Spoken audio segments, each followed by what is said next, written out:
Hello guys, ito meron tayong saging na saba. Binigay sa atin ng kaibigan natin. So gagawin natin itong banana chips. So itong magandang gawing banana chips, yung mga bagong pitas pa sa puno ng saging. Itong mga green na green pa. Yan ang magandang gawin na banana chips. So isang piling ito, no? Isang piling itong gagawin natin. Ayan, binabalatan natin. Tapos ito na, gumamit tayo ng peeler. So peeler ang ginamit ko rito para sobrang nipis ang ating pagkaka-slice. So ayan, pwede ng peeler. So ayan guys, nakita nyo. So ito, lulutuin na natin siya. Painitin mo natin yung mantika. Ilagay natin siyang para hiwa-hiwalay. Para hindi siya magdikit-dikit. Ayan, ganyan. Hiwa-hiwalay lang natin. Ibudbud natin tapos halo-haluin natin. Kailangan yung tamang mantika lang o mas marami pa para hindi dumikit dun sa ating pan. So kasi yung gamit ko is hindi naman to non-sticky. Kaya kailangan natin ng mantikang mas marami pa. Pero para sa akin okay na yan. So halo-haluin lang hanggang pag nakita mo na transparent na siya at nag-yellow na ng konti. So hanguin mo na.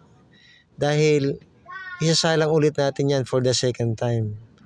Yan, isasalang ulit natin yan mamaya. So ito, nag-prepare muna tayo. Ito yan, naprito natin. First batch. Tapos ayan, naggawa tayo ng syrup. 1:1. Kung ano yung dami ng sugar, siya ang dami ng water. So dinisolve natin yan. So ito, ipiprito natin ulit yung unang pagkaprito natin. Isasalang ulit natin. Pero sa ngayon, ang pagprito natin, pag sinalang natin yan is wiwisikan na natin siya nung ating sugar syrup. Yan. Yan. So ayan, simandok ako. So ayan, nilagyan natin siya. Pag nalagay siya sa mantika guys, kusang kumakapit na yung sugar sa ating saging, sa ating ginagawang banana chips. Para rin yung banana Q. So ayan. Nasa inyo na yan kung gaano katamis ang gusto nyo. Pero para sa akin yung sakto lang. Yan. So, hintayin lang natin siya na mag-brown at pwede na yan.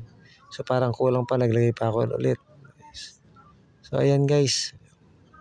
Kita nyo, malapit nang maluto yan. Ayan na. Halo-halo lang para mapantay yung dahil hindi ganong madami mantika natin yung ginamit. So pwede na siguro ito. Pwede na yan. Tanggalin na natin. Okay. So yan, hintay lang natin yan. Palamigin lang natin.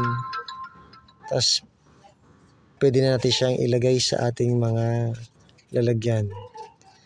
So itong hiwa natin dito, pag slice is pahaba, malaki. Parang premium ang dating nito. Hindi siya durug-durug. So ayan na guys. Natapos na natin at papalamigin na lang natin yan. So drain lang natin para yung mantika niya is mawala. Yan. Okay na. Sarap niyan. Favorite stock ko yan eh. Banana chips. Pwede natin itong gawing negosyo.